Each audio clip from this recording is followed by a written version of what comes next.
마침 그 문건들의 주요 내용이 그 지난 정부의 그 적폐로 이렇게 일컬어지는 국정원 댓글 사건이라거나 블랙리스트 사건 같은 사건하고 연관이 있고 또 마침 지금 재판이 진행 중이지 않습니까? 그렇습니다. 그 재판 진행 중인 이제 뭐 삼성 합병에 대해 삼성의 그 국민연금에 대한 삼성물산 합병권에 대한 어떤 청와대 권력의 작용이라거나 이런 위법한 행위와 연관이 되어 있는 부분들이 꽤 있기 때문에 아무래도 영향을 좀 미치지 않을까 보여집니다. 그래서 저도 이 문건 정무수석실에서 나온 어저께 문건을 보니까 우리 부산국제영화제의 다이빙벨이 창행을 못하게 된 것이 청와대와 관련이 있다는 이제 그 실질적인 그게 드러나니까 너무 참 놀랍기도 하고 참 그렇습니다. 청와대가 정말 이런 것까지 이 문화예술계의 영화 상영까지 간섭을 하고 있나 이런 생각이 드는데 어떻게 제가 그 한 몇 년 전에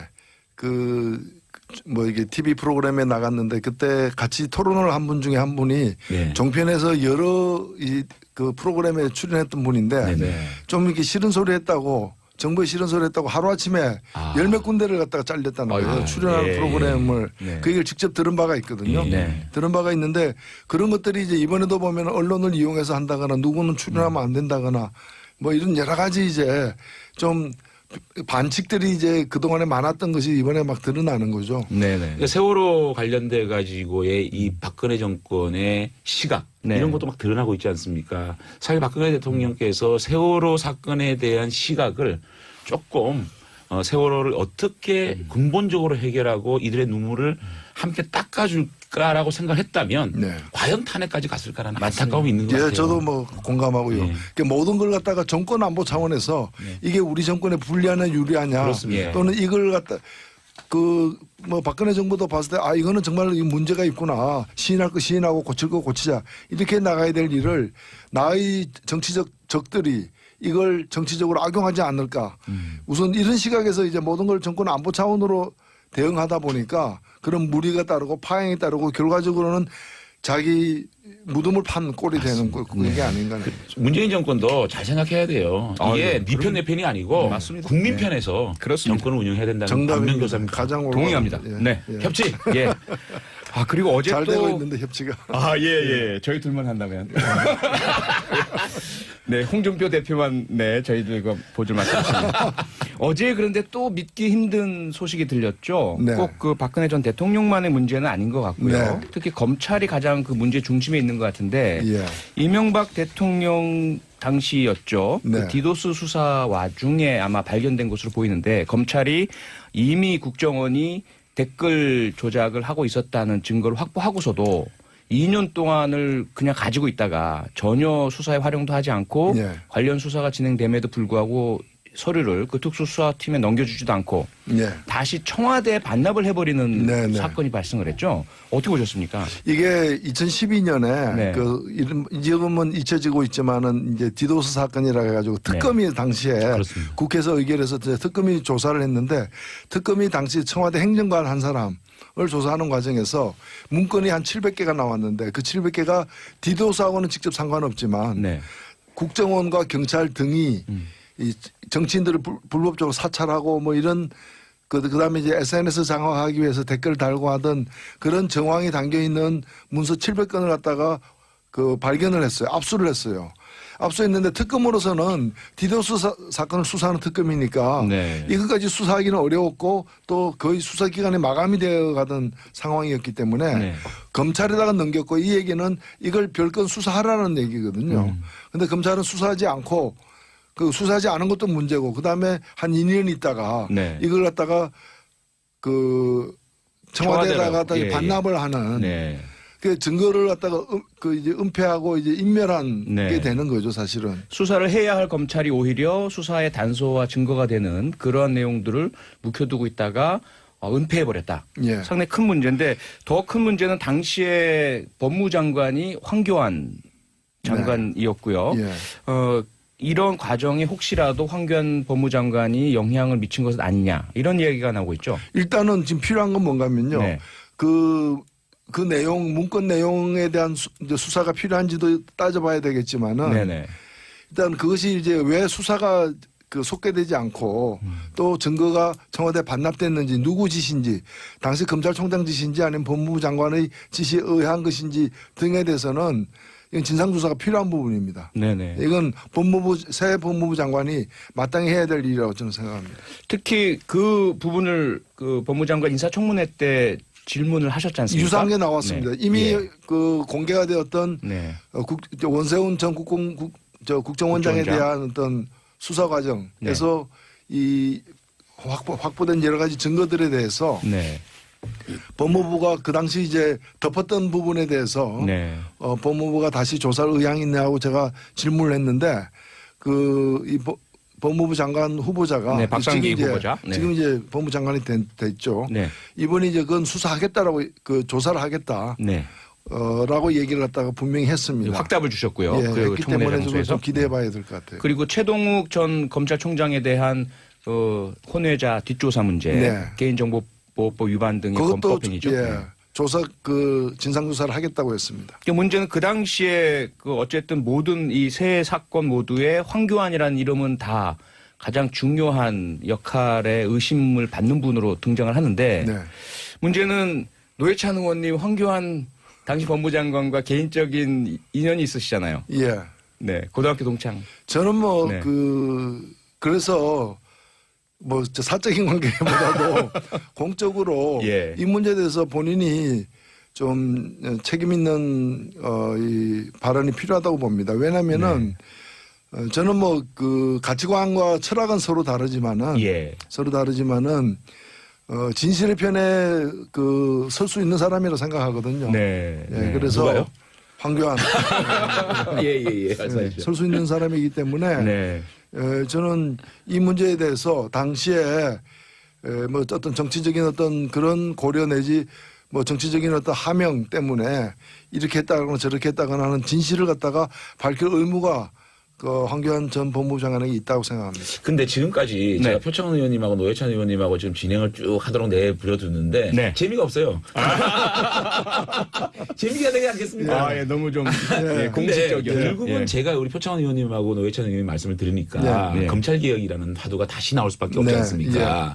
결국은 권력이 검찰을 얼마나 자율성 있게 놔두느냐 네. 이 문제인데 그렇습니다. 지금 문재인 정권 다시 들어와서 지금 검찰총장을 임명하는 데 있어서 검찰 추천위원회 인사들 보면 문재인 대통령의 뜻과 거의 같이 하는 분들이 지금 외부 인사들로 꾸려져 있고 네. 이런 것들을 보면 과연 문재인 정부가 사실상 검찰총장을 임명하기 전에 법무장관을 임명하기 전에 중앙지검장이라든지 차장검사들 임명해 나가는 그러니까 절차적인 정당성 부분 하나 하고 네. 그다음에 보면은 법무부를 탈검찰화 시키겠다고 했는데도 장관 외에 차관이라든지 검찰국장 전부 다시 검찰로 채워지지 않았습니까? 이런 부분에 대해서 근본적으로 정의당 입장에서는 검찰개혁 문제에 있어서 조금 절차적 문제하고 내용적 문제에서 좀 문제가 있지 않느냐라는 지적은 가능하지 않을까요? 글쎄요. 저는 뭐 절차적으로는 당시 상황이 법무부 장관도 없었고 차관도 없었고 그다음에 검찰총장까지도 사임한 상태에서 그다음에는 대검 차장까지도 사실은 사임하지 않았습니까? 뭐 그런 상황에서 실제로 그러면 뭐 장관 청문회까지 다 해가지고 역순으로 지금 검찰총장 청문회는 7월 24일로 예정돼 있어요. 네. 그럼 그 장관 검찰총장까지 다 임명하고 다 그 하위직 검사를 갖다가 임명해 나가는 건 현실적으로 어려웠다고 저는 현실적 어려움 때문에 예. 그러면 이해할 수 있다. 예, 그거는 뭐 저는 감안해야 된다고 봅니다. 어쩔 수 없는 시간적 제약이 있었죠. 그리고 네. 사실 지금까지 평가는 검찰이 맡아왔고 검찰이 당분간 맡을 수밖에 없는 자리에 대한 임명, 지금 검찰의 고위직 간부라거나 심지어는 검찰총장 후보까지도 이 임명은 그렇게 편파적인 인사는 아니에요. 왜냐하면 현 정부하고 좀 대척점에 있는 쪽에서 보더라도 수긍이 갈 만한 인사. 네. 오히려 그래서 저희들 같은 경우에는 더 좀 새로운 사람 없나. 더 혁신적인. 예를 들면 네. 경제검찰이라고 볼 수 있는 공정거래위원장의 김상조 네, 네. 교수를 임명했던 것과 같은 그런 정도의 어떤 의미로서 검찰총장 임명한 게 아니라고 보는 거예요. 네, 네. 사실은.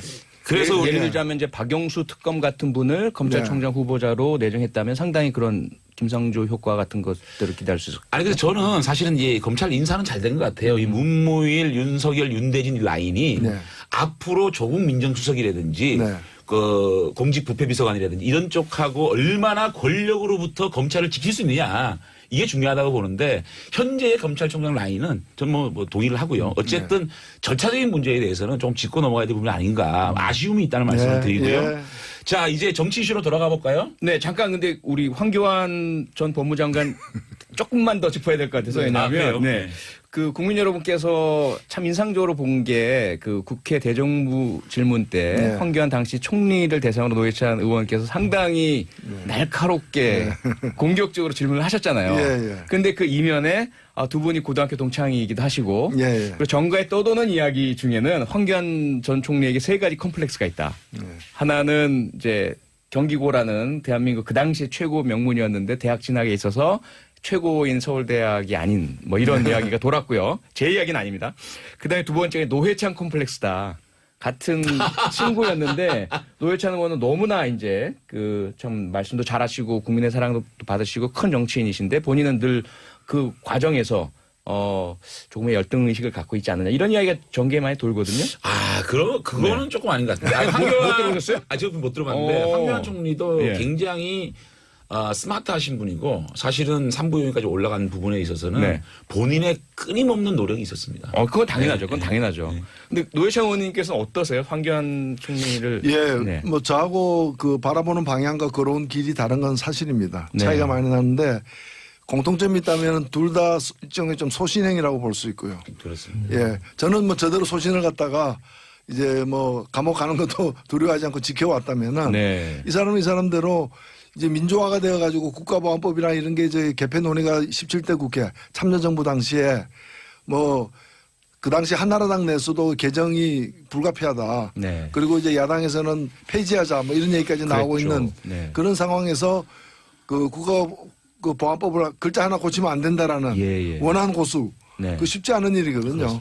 그런 어떤 나름대로 이제 소신이 있는데 다만 두 사람의 소신의 방향이 이제 180도 달랐기 때문에 뭐 저희들로서는 이제 좀 불우한 관계를 유지해 온 거죠. 뭐. 혹시요. 그럼 개인적으로 공식적으로 이렇게 그 서로 대척점에 서 계신 것 말고 연락을 하시거나 또 조율하시거나 권고 뭐 또는 조언하시거나 이런 것이 전혀 없으신가요? 뭐 조언할 게 별로 없죠. 뭐. 워낙에 자기 소신들도 있고 하니까.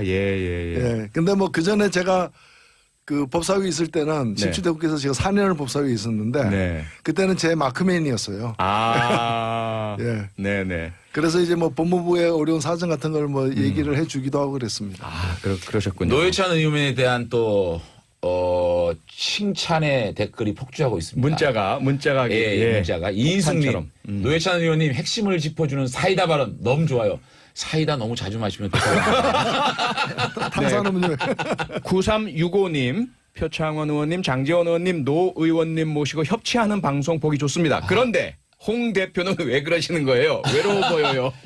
또 아픈 문자가 옵니다. 6737님 노회찬 의원님 홍준표 대표에게 청와대로 식사하러 가자고 전화 한번 해주세요. 요새 보니까 뭐 혼밥이 유행인 모양이에요. 왜 혼밥을 하시려 그럴까요? 글쎄 말입니다. 식사는 같이 하면서 웃으면서 해야 소화도 잘 되고 맛있게 먹을 수 있는데 굳이 또 혼밥을 고집을 하시니까 자연스럽게 이제 그 여야 영수회담 넘어가네요. 박근혜 전 대통령만의 문제는 아닌 것 같고요. 특히 검찰이 가장 그 문제 중심에 있는 것 같은데 이명박 대통령 당시였죠. 그 디도스 수사 와중에 아마 발견된 것으로 보이는데 검찰이 이미 국정원이 댓글 조작을 하고 있었다는 증거를 확보하고서도 2년 동안을 그냥 가지고 있다가 전혀 수사에 활용도 하지 않고 관련 수사가 진행됨에도 불구하고 서류를 그 특수수사팀에 넘겨주지도 않고 다시 청와대에 반납을 해버리는 사건이 발생을 했죠. 어떻게 보셨습니까? 이게 2012년에 지금은 잊혀지고 있지만은 이제 디도스 사건이라 해가지고 특검이 당시에 국회에서 의결해서 특검이 조사를 했는데 특검이 당시 청와대 행정관 한 사람을 조사하는 과정에서 문건이 한 700개가 나왔는데 그 700개가 디도스하고는 직접 상관없지만 국정원과 경찰 등이 이 정치인들을 불법적으로 사찰하고 뭐 이런 그다음에 이제 SNS 장악하기 위해서 댓글 달고 하던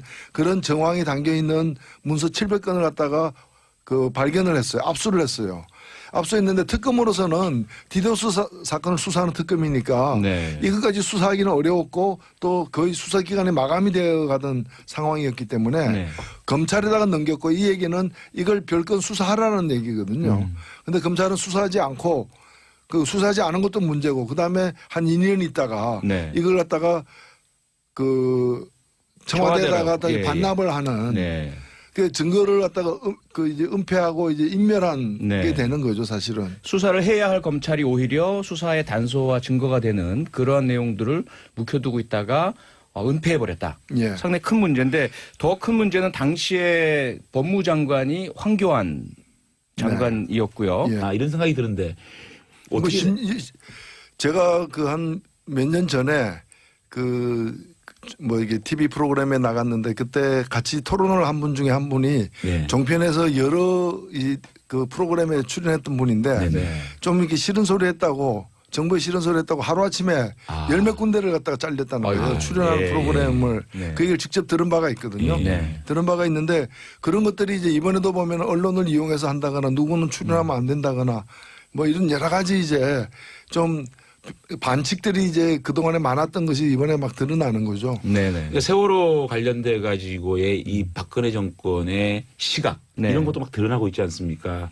사실 박근혜 대통령께서 세월호 사건에 대한 시각을 조금 세월호를 어떻게 근본적으로 해결하고 이들의 눈물을 함께 닦아줄까라고 생각했다면 네. 과연 마침 그 문건들의 주요 내용이 그 지난 정부의 그 적폐로 이렇게 일컬어지는 국정원 댓글 사건이라거나 블랙리스트 사건 같은 사건하고 연관이 있고 또 마침 지금 재판이 진행 중이지 않습니까? 그렇습니다. 그 재판 진행 중인 이제 뭐 삼성 합병에 대해 삼성의 그 국민연금에 대한 삼성물산 합병권에 대한 어떤 청와대 권력의 작용이라거나 이런 위법한 행위와 연관이 되어 있는 부분들이 꽤 있기 때문에 아무래도 영향을 좀 미치지 않을까 보여집니다. 그래서 저도 이 문건 정무수석실에서 나온 어저께 문건을 보니까 우리 부산국제영화제의 다이빙벨이 네. 창행을 못하게 된 것이 네.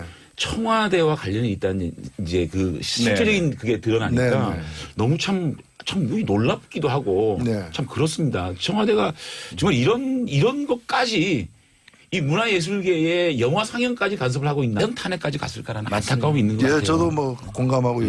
그러니까 모든 걸 갖다가 정권 안보 차원에서 이게 우리 정권에 불리하냐 유리하냐 그렇습니다. 또는 이걸 갖다 뭐 박근혜 정부도 봤을 때 이거는 정말 이 문제가 있구나. 시인할 거 시인하고 고칠 거 고치자. 이렇게 나가야 될 일을 나의 정치적 적들이 이걸 정치적으로 악용하지 않을까.